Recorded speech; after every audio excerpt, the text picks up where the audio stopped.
Hello everyone, I'm John, and I'm not an author, I'm retired, if that makes a difference. My excerpt is from a work in progress, which is structured in three parts. Each part represents a different era of the AIDS crisis, and each era has its own character.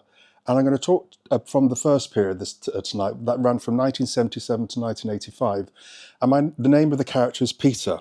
He's 18 years old, it's September 1977, and he's just arrived in London from his boarding school. And he's walking his way through London, as you do, with his Nicholson's Guide to London, and everything's going fine, and then he discovers a page. And this page is very unsettling for him, and he suddenly realised that his self, his identity, that had been inculcated in him in his 7 years at school, is suddenly not what it was. And that's the point at which I start the chapter 2 of the story. For days, Peter avoided calling the helpline, making every excuse he could, but the need to know gnawed at him, relentless and insistent. His eyes would catch a man's hands, the way the fingers twitched and flexed, gawp at a sharp jawline shadowed with stubble, linger on a pair of Levi's that clung to powerful legs, the denim straining tightly around the crutch. His body began to betray him, the slightest vibration, accidental touch or smile, triggering a flush of heat that spread, leaving him breathless and undone.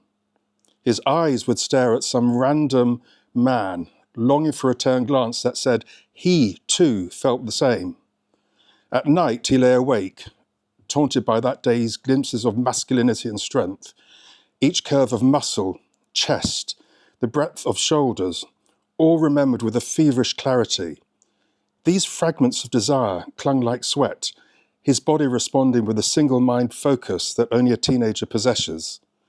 As the confusion grew, so did the thrill of what he saw and felt, and which became harder to deny. It wasn't just if he was homosexual, but whether he could face the truth, and he was running out of excuses. One morning, he slipped into a phone box across the road, clutching a couple of 2-penny coins. The slot took them one by one. Chink, clack, the first striking the metal floor of the coin box before the second fell, bouncing before settling. He had memorized the number days before, and with trembling fingers turned the dial for each of the 9 digits. On the last turn of the rotary dial, it stuck for a second before snapping back. Outside, a woman stopped to wait her turn. She was close enough to hear, but those red boxes were fortresses of British discretion, their cast iron frames and thick glass swallowing conversations whole. He waited, silence, then a click, a whir, a click, followed by a double purr, then another double purr. "Gay switchboard, how may I help you?" said a voice. He almost put the phone down, but it stayed where it was, close to his ear.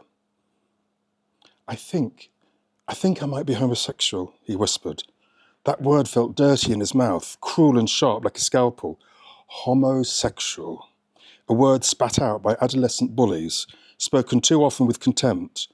A word always in the mouths of others, but never his. "Say again, dear?" asked the voice at the end of the line.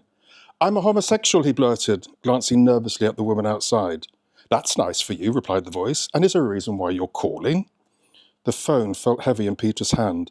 This was not going as he had expected, and he felt a little foolish, embarrassed even. For a moment there was silence. Even the hum of the phone line withdrew as if holding its breath. Then the operator broke that silence, his tone playfully confident, each word articulated with a melodic swing that rose and fell like a song. "I think you're a first-time caller, is that right, dear?" "Yes," Peter replied, the word almost sticking in his throat, not wanting to see the light of day. "Well, my dear, you're in safe hands." Then, with a hint of mischief, as if sharing a secret, the voice continued, "First-time callers are my speciality. So tell me, how can I help?" For a moment, Peter hesitated. What if he was wrong? "It's not like I've ever," he began, then stopped. The voice waited patiently, as if he already knew how the call would end. How would I know? What if it's just the idea of it?" Again, a moment of silence, and Peter heard the voice draw in a deep and slow breath, the kind that comes before a verdict. "You know that you are, aren't you?" sighed the voice. Not a question, but as a statement of fact. "But knowing," Peter replied, "doesn't make it easier. He was beginning to regret making the call. The voice chuckled softly, as if reading Peter's thoughts. "Well, I think we both know, don't we?" he asked, his tone again playful. "So what age might you be?" Peter told him. 18! My dear, that is so sweet. The sudden warmth of his voice and a reassurance in his tone put Peter at ease. He had never been called dear by a man. It felt right, and he wondered if he was now part of some kind of fraternity.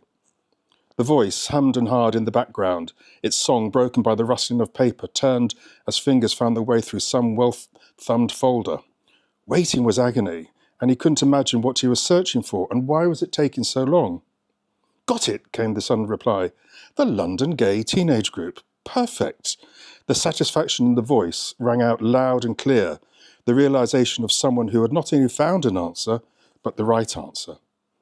Every Sunday from 2 to 6 p.m, only under 21s allowed. The voice paused, perhaps to add another touch of drama. "And that, my dear, is how it's done." Unexpectedly, Peter blurted out a thank you, a reflex perhaps, or possibly gratitude, surprised at how good he felt. The dial tone kicked in and he stood there, the phone still in hand. The woman outside the phone box glared at him. Had she heard? But he didn't care, thoughts racing ahead to the following Sunday. Would he fit in? Would they be nice? And what would he wear? Hanging up, he held the door open for the woman to enter. The next Sunday was a glorious day, the sun above incandescent and not a cloud in the sky. Peter was there by 2:30 p.m. and stood outside a weathered wooden door on Holloway Road, its peeling red paint barely clinging to the wooden surface. Above the faded numbers of 296 was tacked a handwritten sign, LGTG. The door was slightly ajar, but he couldn't go in, not yet, perhaps in a moment when the signs were right. Instead he stood, gazing at the window of the adjacent kebab shop, scrutinising its menu. The air was a tangle of competing odours, the rich and greasy aroma of cooked kebabs, mingling with the fumes of traffic. In the empty minutes that slipped by, no one entered the red door nor came out. Occasionally a bus would lumber past, its diesel growl a call to escape.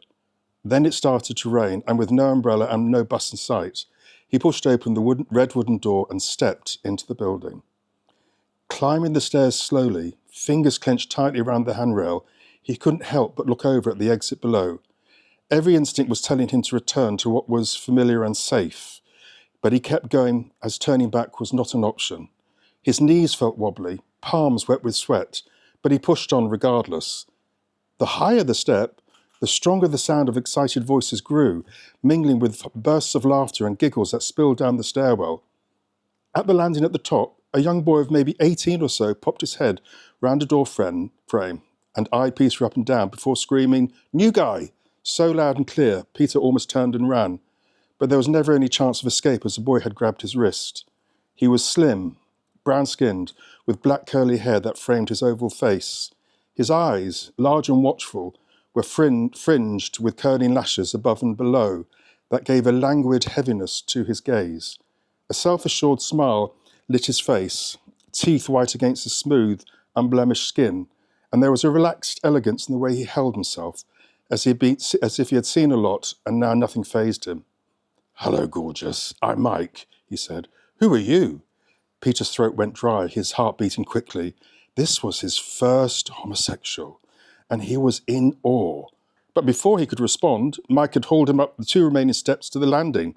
"Yes, you'll fit in nicely," Mike said, looking at him up and down with a wide grin, as if appraising a show horse of the past, present and future. He led him into a large room of perhaps 15 boys sitting on the floor. Some sat cross-legged, others sprawled on their stomachs, chins propped on their hands, a few on their backs. As they entered, the room fell silent, all eyes following them as they moved to the centre. Some with suspicion, others with curiosity. One boy moved forward as if to take a closer look, while another lazily turned his head in their direction.